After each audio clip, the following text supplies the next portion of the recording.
This is Radio Nepal. I'm Kaushal Khimire with the news, the headlines first. Prime Minister Pushpa Kamal Dahal Prachanda and CPN-UML chairperson KP Sharma Oli discuss contemporary issues.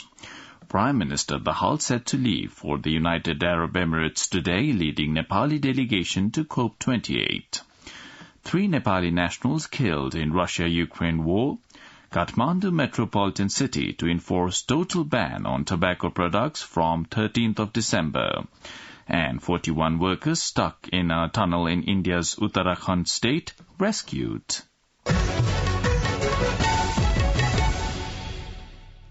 Now the news in detail. Prime Minister Pushpa Kamal Dahal Prachanda and CPN-UML chairperson KP Sharma Oli held a meeting yesterday. During the meeting held at the office of the Prime Minister and Council of Ministers at Singh Durbar, Prime Minister Dahal and Leader Oli discussed the contemporary political scenario. The Prime Minister's press coordinator Surya Kiran Sharma said they also discussed ongoing demonstration of different groups.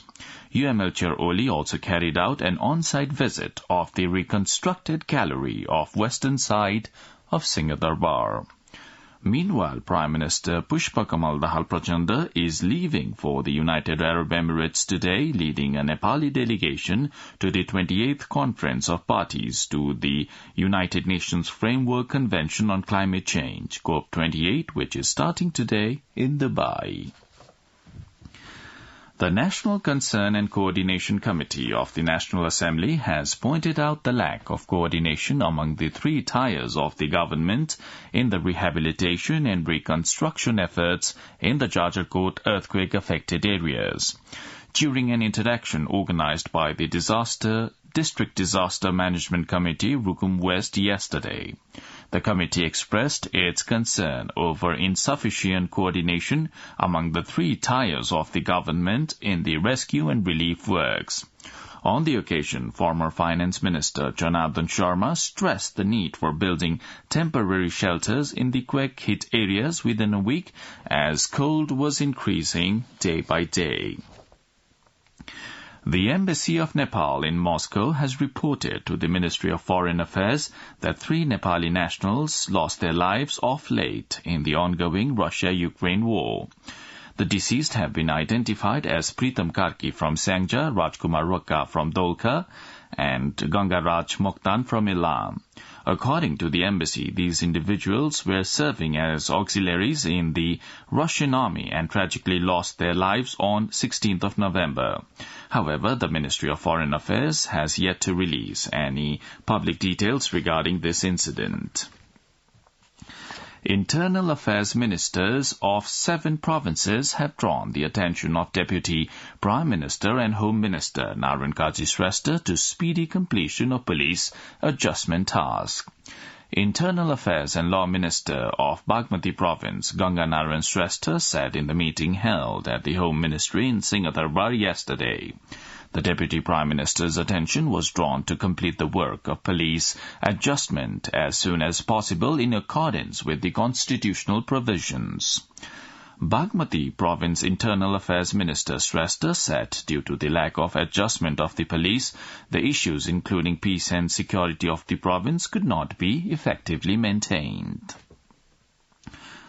The Kathmandu metropolitan city, KMC, is set to enforce a total ban on the sale of tobacco products across all its 32 wards starting the 13th of December. The Kathmandu Metropolitan City's Health Department Chief Ram Prasad Paudel announced that the sale, storage and use of tobacco products packaged in plastic will be entirely prohibited in all the wards of the metropolis from the said date. The ban encompasses all forms of tobacco products including cigarettes, bidi, sulfa, kakkad, raw tobacco packaged in plastic, chewing tobacco, gutka, pan parag and others. The Kathmandu Metropolitan City's police will seize any such products found being sold. You're listening to Radio Nepal's 8 a.m. English News Bulletin. Now on to some international updates. Rescuers in India have freed 41 workers who had been trapped in a collapsed tunnel in Uttarakhand state for 17 days.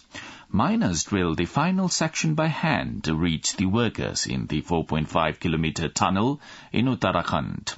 The men, who were brought out in wheeled stretchers through a 90-centimeter wide pipe, were taken to hospital for checkups.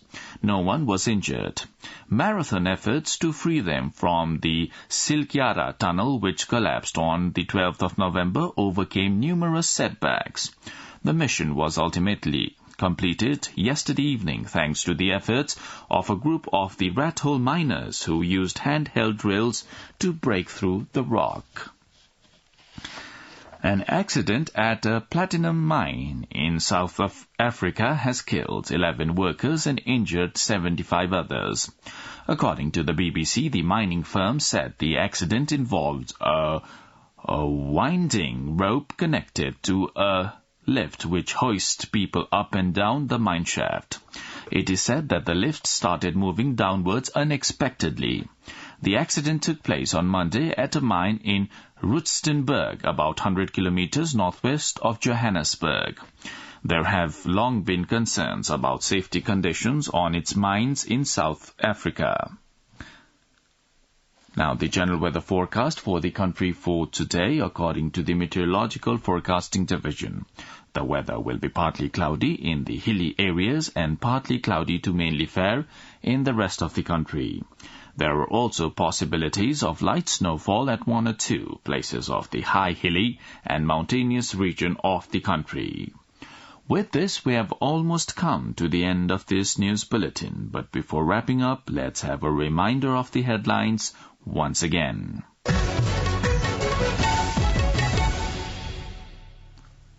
Prime Minister Pushpakamal Dahal Prachanda and CPN-UML Chairperson KP Sharma Oli discuss contemporary political issues. Prime Minister Dahal set to leave for the United Arab Emirates today, leading Nepali delegation to the COP28 conference. 3 Nepali nationals killed in Russia-Ukraine war. Kathmandu metropolitan city to enforce total ban on tobacco products from the 13th of December.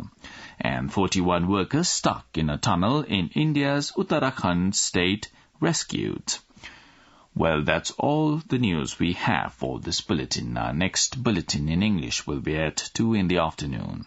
You can also listen to us online at our website www.onlineradionepal.gov.np. Also, do check our English news portal at www.onlineradionepal.gov.np/English. Keep listening to Radio Nepal and have a good day.